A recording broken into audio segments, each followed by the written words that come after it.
తన హయాంలో కేవలం కమిషన్లకు కక్కుతుపడిన మాజీ ఎమ్మెల్యే అన్నంరెడ్డి అదీప్రాజ్కు పెందుర్తి ఎమ్మెల్యే పంచకర్ల రమేష్ బాబును విమర్శించే నైతిక హక్కు లేదని జనసేన పార్టీ నేతలు, కూటమి నేతలు సోమవారం మండిపడ్డారు. సుజాతానగర్ జనసేన పార్టీ కార్యాలయంలో ఏర్పాటు చేసిన మీడియా సమావేశంలో పెందుర్తి మండల పరిషత్ అధ్యక్షురాలు గండ్రెడ్డి మాలతి, పార్టీ సీనియర్ నేత గంగునాయుడులు మాట్లాడుతూ అదీప్రాజ్ ఎమ్మెల్యేగా ఉన్న 5 ఏళ్లలో కనీసం పట్టించుకొని వేపగుంట పెనగాడి రోడ్డును ఎంతో ప్రతిష్టాత్మకంగా తీసుకొని ఎమ్మెల్యే పంచకర్ల రమేష్ బాబు నిర్మాణం చేపడితే చిన్న వర్షానికే కొట్టుకుపోయిందని, అవాకులు చవాకులు పేలితే ఉపేక్షించేది లేదని వారు హెచ్చరించారు. వైఎస్ఆర్ కాంగ్రెస్ పార్టీ హయాంలో నువ్వు చేసిన బాగోతాలు బయటపడతామని ఆయన అన్నారు. అంతేకాకుండా జనసేన పార్టీ నేతలు కొందరు వెంటనే స్పందించి అసలు నిర్మాణంలో ఉన్న పినగాడి వేపకుంట రోడ్డు ఎక్కడ దెబ్బతిందో చెప్పాలని అదీప్రాజ్కు సవాల్ విసిరారు. ఇలాంటి చౌకబారు ఆరోపణలు మానుకోకపోతే మాజీ ఎమ్మెల్యే అన్నంరెడ్డి అదీప్రాజ్కు తగిన బుద్ధి చెప్పాల్సి వస్తుందని వారు తెలిపారు.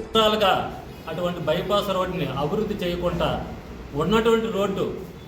పూర్తిగా రప్చర్కి గురైనటువంటి పరిస్థితుల్లో మరి ఈ అదీప్రాజ్ అనేటువంటి వ్యక్తి ఎమ్మెల్యేగా ఉండేటప్పుడు కేవలం శంకుస్థాపన రాయి వేసి కనీసం ఒక తట్టడు మట్టి కూడా, తట్టడు కాంక్రీట్ కూడా వేయకుండా దాన్ని మళ్ళీ పని శంకుస్థాపన చేసాము, పని ఎప్పుడు మొదలెట్టాలి, ఎందుకు మొదలు పెట్టలేదు అనేది కనీసం పర్యవేక్షణ కూడా లేకుండా ఒక జులాయిగా తిరిగినటువంటి ఎమ్మెల్యే ఈరోజు అదే రోడ్డు విషయమై కొన్ని వేల మంది ప్రజలు ప్రయాణించినటువంటి రోడ్డు ఇమ్మీడియట్గా దాన్ని డెవలప్ చేయాలి, ప్రజలకు అందుబాటులోకి తీసుకురావాలని చెప్పి నిత్యం శ్రమించి ఎమ్మెల్యే అయినటువంటి మొదటి రోజునే అటు జీవీఎంసీ ఆఫీషియల్స్ని, ఇటు ఉడా ఆఫీషియల్స్ని, అటు నాసిరకం వర్క్ అని, అది కమిషన్లు కకృతి పడడం వల్లే అటువంటి నాసిరకం వర్క్ అయిందని ఏవో అవాకులు చవాకులు పేరుతున్నాడండి. మీకు చిన్న విషయం చెప్తున్నాను. ఆయన తాలూకా అభివృద్ధి ఏంటో, ఆయన తాలూకా ఏదో పచ్చ కవర్లున్నోడికి లోకమంతా పచ్చగా ఉంటుందని చెప్పేసి వాడు హయాంలో మరి అటువంటి వ్యక్తి కాబట్టి అటువంటి మాటలు మాట్లాడగలుగుతున్నాడు.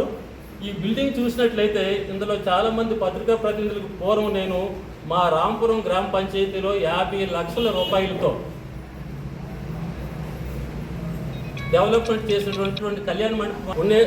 5 సంవత్సరాల్లో ఏదైనా సరే వర్క్ చేసినట్లయితే ఇది ఒక్కటే చేశాడండి.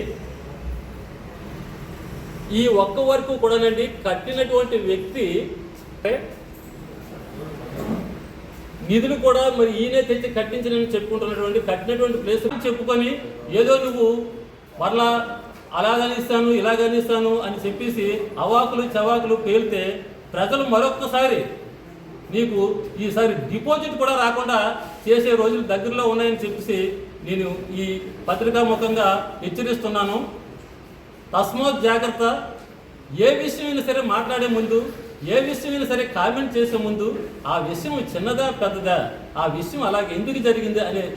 కనీసం జ్ఞానం కూడా లేకుండా ఎక్కడో జీవీఎంసీలో ఉన్నటువంటి water pipe line water break అవ్వడం వల్ల అక్కడ ఉన్నటువంటి బీటీ రోడ్ చిన్న క్రాక్ ఇస్తే ఆ క్రాక్ని పట్టుకొని ఏదో ఇక్కడ నాసిరకం వర్క్ జరిగిపోని పేలడం ఎంతవరకు సౌకర్యం అడుగుతున్నాను. మిస్టర్ అదీప్రాజు, నీకు ఇంకో విషయం కూడా గుర్తు చేస్తున్నాను. అసలు నీకు నిజంగా అవగాహన ఉన్నట్లయితే తీసుకున్నటువంటి కారణం ఆ రోజుల్లో మేము పై అధికారులకు పోయి ఏమండి ఫౌండేషన్ స్టోన్ వేశారు, ఈ రోడ్డు చూస్తే మొదలు పెట్టలేదు, కారణం చెప్పండి అంటే మరి ఈ పచ్చకావర్లు ఉన్నటువంటి కమిషన్ తీసుకున్నటువంటి ఈ ఎమ్మెల్యే అదీప్రాజ్ మాజీ ఎమ్మెల్యే అప్పుడు ఉన్నటువంటి నాయకులు ఆ కాంట్రాక్ట్ని బెదిరించి ఎలక్షన్స్ దగ్గర పడిపోతున్నాయి, 6 నెలలే ఎలక్షన్స్ ఉన్నది, ఈలోగా మేము ఉంటాము ఊడుతాము, ఎందుకంటే మేము కమిషన్ల మీదే అవినీతుల మీదే బ్రోకరేజీల మీదే మేము ఎమ్మెల్యేకి సాధిస్తున్నాం కాబట్టి ప్రజలు మేము మీద కోపంతో ఉన్నారు కాబట్టి మా కమిషన్లు మాకు ముందుగా ఇచ్చేయండి, తర్వాత మీరు వర్క్ ఎలా చేస్తారో చేయరో మాకు అనవసరం, ఈలోగా ఎలక్షన్స్ వచ్చేస్తాయని చెప్పేసి ఆ కమిషన్ కకృతి పడి ఆ కాంట్రాక్ట్ని బెదిరించడం వల్ల ఆ కాంట్రాక్టర్ కూడా మొదలు పెట్టకుండా పారిపోవడం జరిగిందండి. అది వాస్తవాన్ని గ్రహించి ఆ విషయం కూడా ఆయనకు తెలిసిండి కూడానా ఆ వాస్తవం చెప్పకుండానా అదేదో కాంట్రాక్టర్ కూడా రాజకీయ పార్టీలు అంటగట్టి ఆయన తెలుగుదేశం కాంట్రాక్టరు అందుకే మాకు చెడ్డ పేరు తేడానికి కావాలని చెప్పేసి నెగ్లెక్ట్ చేశారు, పని స్టార్ట్ చేయకుండా ఒక సైడ్ చెబుతూనే ఆయనే చెప్తున్నాడు ఆయన టీడీపీ కాంట్రాక్టరు అందుకే ఆయన పని చేయలేదని, ఇంకో పక్క 30% పని కంప్లీట్ అయిందని చెప్తున్నాడు. అంటే వాటి 2 నాలుగుల దూరం ఏ రకంగా ఉన్నదో మీకు అర్థమవుతుందండి. కమిషన్లు కకృతి పడ్డం అంటే నీవు అసలు నీకు 5 సంవత్సరాల టెన్యూర్లో ఈ నియోజకవర్గంలో ఏ గ్రామ